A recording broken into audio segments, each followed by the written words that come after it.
بسم اللہ الرحمن الرحیم۔ تین ایسے بنیادی اور اہم مسائل جو آج ہمارے معاشرے کی بڑی اہم ضرورت ہے، ان میں سے پہلا مسئلہ مصنوعی دانتوں کے متعلق ہے اور دوسرا مسئلہ مصنوعی اعضاء کے متعلق ہے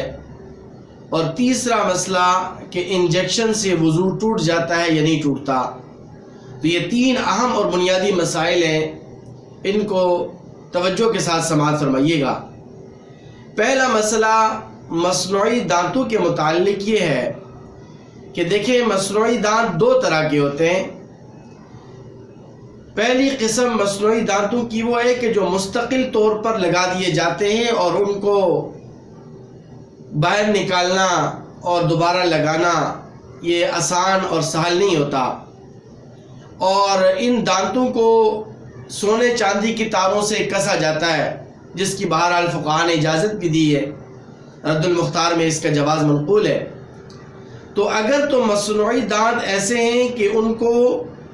باہر نکالنا اور دوبارہ لگانا آسان اور مشکل ہو، تو پھر یہ مصنوعی دانت اصل دانتوں کے حکم میں ہے،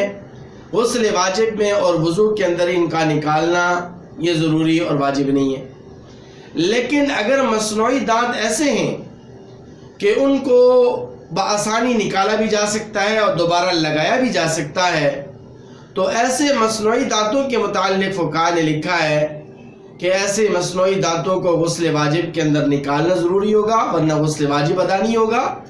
اور وضو کے اندر ایسے دانتوں کو نکالنا بھی ضروری ہوگا، ورنہ کلی کی جو سنت ہے وہ ادا نہیں ہوگی۔ دوسرا مسئلہ مصنوعی اعضاء کے متعلق ہے، اور مصنوعی اعضاء کے احکامات بھی وہی ہیں جو مصنوعی دانتوں کے ہیں۔ یعنی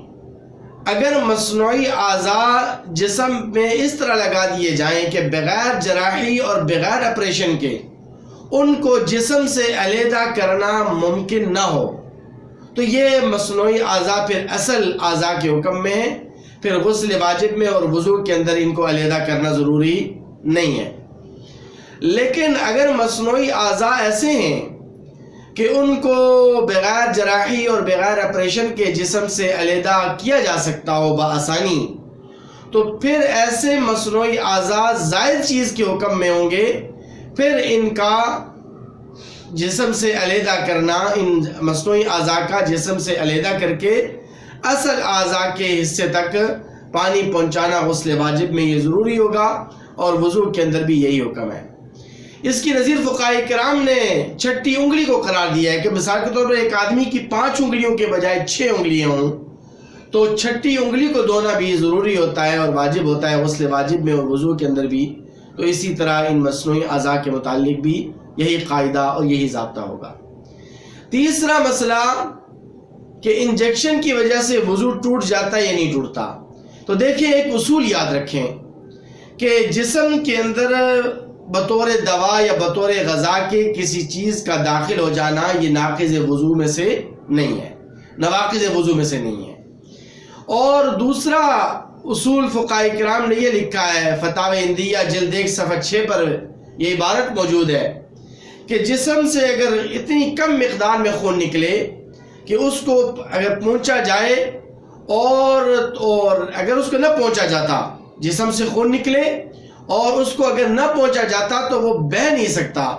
تو یہ ایسا خون اور اتنی کم مقدار میں خون یہ نواقض وضو میں سے نہیں ہے۔